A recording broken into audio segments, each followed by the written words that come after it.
di sini saya akan mulai mempresentasikan mengenai rangkuman materi Mosaik 2026 pada Day 1 ini. Pada materi Mosaik 2026 Day 1 ini, terdapat beberapa materi yang disampaikan, yakni terdapat 6 materi. Yang pertama, mengenali diri sendiri. Yang kedua, mendengar aktif dan berbicara efektif. Ketiga, literasi digital. Keempat, persepsi dan kesalahan berpikir. Kelima, AKU, SRA, dan SWOT. Keenam, kode, etik, dan integritas. Saya akan membahas untuk materi pada poin pertama terlebih dahulu, yakni mengenali diri sendiri. Terdapat pertanyaan yang perlu kita garis bawahi, yakni mengapa kita perlu mengenal diri sendiri? Tentunya, dengan mengenal diri sendiri. Mengenal diri sendiri adalah suatu proses memahami berbagai aspek yang ada di dalam diri kita sendiri. Hal ini penting karena dengan mengenal diri sendiri, seseorang dapat mencari jati diri kepribadian, kelebihan, kekurangan, karakter diri, dan tujuan hidup. Hasil dari mengenal diri sendiri juga terdapat yakni self-awareness atau kesadaran diri. Dan kesadaran diri ini membantu kita untuk mengenali potensi diri, menentukan keputusan, dan menyusun arah hidup.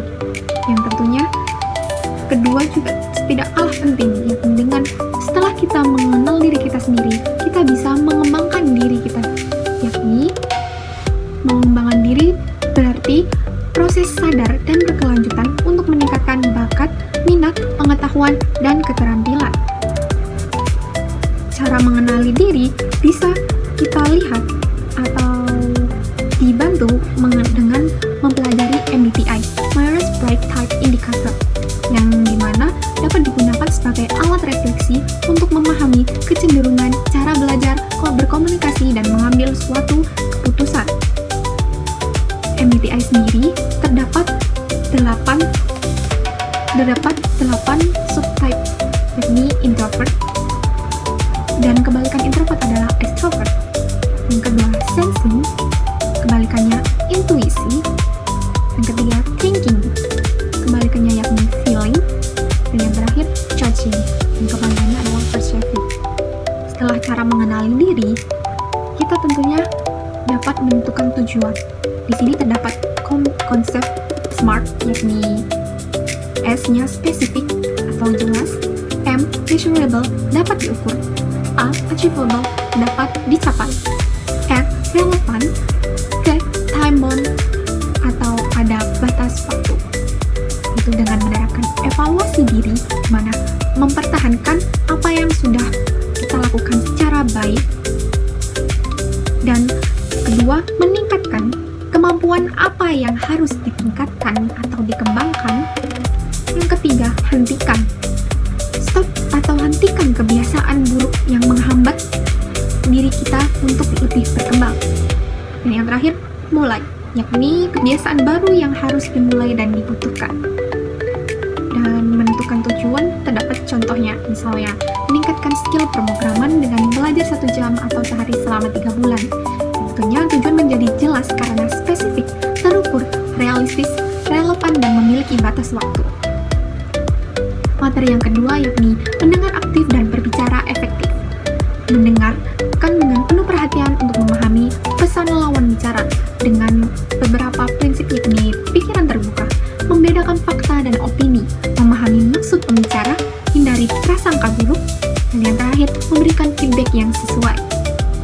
Untuk berbicara efektif yakni menyampaikan ide secara lisan dengan jelas dan mudah dipahami. Kita harus perlu perhatikan masalah tujuan, topik, audiens, bahasa, mimik, suara, dan waktu. Dan diksinya yakni harus singkat, lugas, dan padat. Tujuan komunikasi sendiri adalah untuk membentuk kerjasama tim, menambah relasi, mengurangi adanya konflik, dan memudahkan organisasi. Kalau mendengar yang aktif yakni hearing, mendengarkan, understanding, memahami, remembering, mengingat, interpreting, evaluating, mengevaluasi, responding, yakni baru kita merespon hal tersebut. Mendengarkan aktif bukan sekedar mendengar suara, tetapi memahami hingga memberikan respon yang tepat. Terdapat 2 faktor, yakni faktor internal dan faktor eksternal. Faktor internalnya meliputi kesehatan, cara berpikir, karakter, dan wawasan. Faktor eksternal yang mempengaruhi adalah kondisi lingkungan, sumber suara, dan media komunikasi. Literasi digital dibagi menjadi 4, yakni etika digital, how should I behave, yakni berperilaku sopan, bertanggung jawab dan menghargai orang lain. Budaya digital, how should we interact, membangun interaksi dan budaya positif di ruang digital. Yang ketiga, cakap digital, can I use it properly, mampu menggunakan teknologi secara efektif dan tepat. Yang keempat, keamanan digital, how do I protect myself, dengan melindungi akun, data privasi, dan keamanan diri. Terdapat prinsip konsep untuk smartnya, yakni stop, think, act ethically, respect, and take responsibility. Terdapat berikutnya, yakni materi yang keempat mengenai persepsi dan kesalahan berpikir. Persepsi sendiri adalah proses individu menerima, mengorganisasi, dan menafsirkan informasi dari lingkungan untuk memberikan makna tertentu, yang terbentuk melalui seleksi, organisasi, dan interpretasi. Faktor persepsi yang pertama adalah receiver, pengalaman, keyakinan, motif, dan kebutuhan. Yang kedua, objek atau target, di mana terdapat kekontrasan atau kedekatan ataupun kemiripan oleh target atau objek tersebut. Yang ketiga, situasi. Kita harus tahu situasi dari waktu, tempat, lingkungan, serta konteks sosial yang dibahas. Dan kesalahan berpikir biasanya dapat muncul ketika otak memproses banyak informasi secara cepat, dan cara mencegahnya yaitu kita harus sadari lalu tunda, kemudian verifikasi dan cari perspektif lain, dan bedakan antara fakta atau tafsiran. Materi yang kelima yakni AKU, SRK, dan SWOT. AKU yakni menentukan langkah untuk mencapai tujuan yang diperlukan dengan ambisi, kenyataan, dan usaha. Ambisi perlu diikuti usaha nyata dan disesuaikan dengan kondisi diri.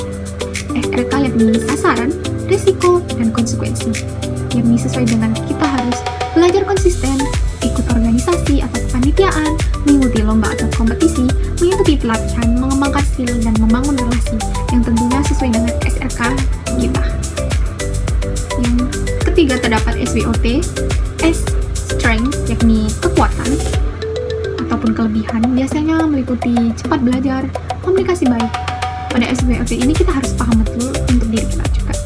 Dan yang weakness adalah kelemahan, kurang disiplin, mudah menunda, contohnya opportunity atau kesempatan seperti organisasi, pelatihan skill, traits, atau saingan yakni persaingan tinggi dan distraksi media.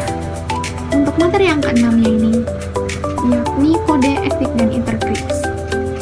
Etika pada diri sendiri, yakni dengan beribadah sesuai keyakinan, menjaga sarana prasarana, penampilan sopan, ramah, dan menjaga pergaulan. Etika bernegara, mengamalkan Pancasila dan UUD 1945, menjunjung harkat dan martabat bangsa serta menjaga warisan bangsa. Etika menjalankan tridharma dengan menjaga integritas akademik dan menjunjung tinggi kejujuran. Etika terhadap dosen atau tenaga pendidik, yang kita harus tetap sopan, jujur dalam tugas, memberikan imbalan untuk mempengaruhi nilai serta menolak kekerasan seksual dan perundungan.